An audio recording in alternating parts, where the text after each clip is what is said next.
Hey guys, and welcome back to part 2 of my 1HZ turbo conversion videos. Today, we're going to be looking at how I put this big shiny pipe under my Landcruiser. That's right, we're installing a 3-inch exhaust today. Which, for the record, makes noises like this.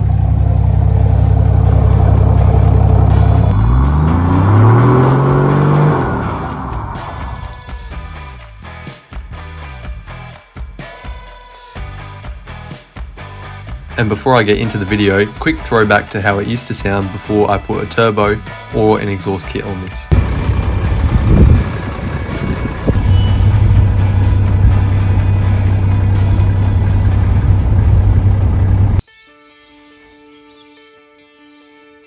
So the first thing I did was study the shape of my exhaust and where it went, so I knew where to put the new one through when it came to that. And then the first thing you're going to want to do is start unbolting rubber mounts. If you're lucky enough to have flanges that are going to unscrew, do that. Otherwise, you might have to cut the exhaust off. I'm not going to go into too much detail on how I took my exhaust off. I think it's pretty self-explanatory, but all I can say is make sure that you save those rubber mounts, because it's likely your new exhaust kit won't come with any mounting.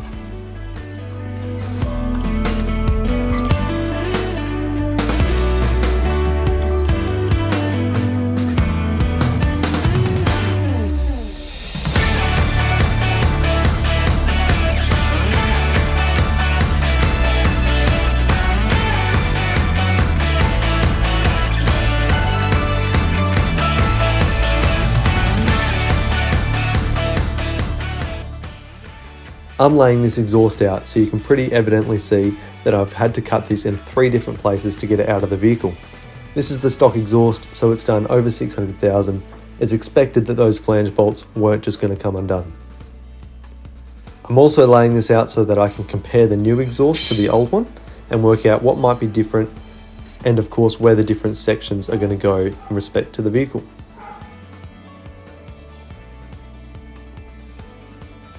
The first thing I then did was sit all the pieces of exhaust under the car, roughly where they're going to go in the end, and then it was time to start bolting things together.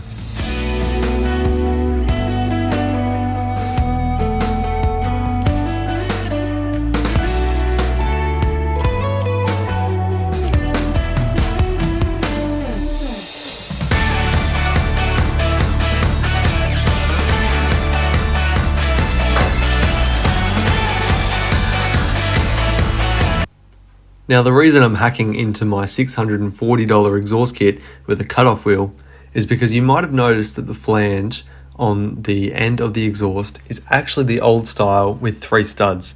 So if that was the flange I needed, this exhaust kit would be perfect. I wouldn't have to change a thing. However, that's not the flange that I need to put on the back of my turbo.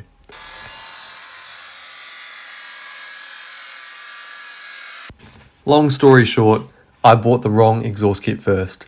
And I'm not going to go into detail on that, but the moral of the story is make sure the exhaust kit you buy is for your vehicle and it's going to fit. So luckily for me, in that first exhaust kit I bought, which was actually for a 1HD engine, this is the flange that came with it, which is exactly what I need. So I was going to have a crack at adapting this to fit my current exhaust kit. But of course, this wasn't going to be as easy as I might have hoped.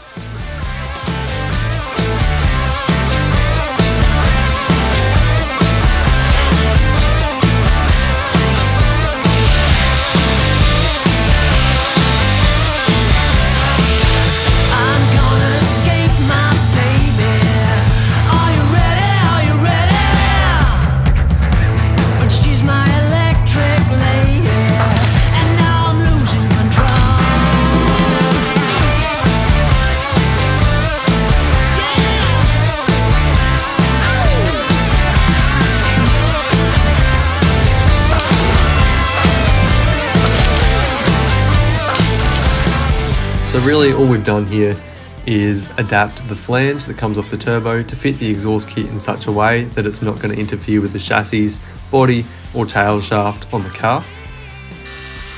At the end of the day, fitting your exhaust kit doesn't have to be this hard. Just make sure you have the right adapters. And just like that, my Landcruiser had a 3-inch exhaust.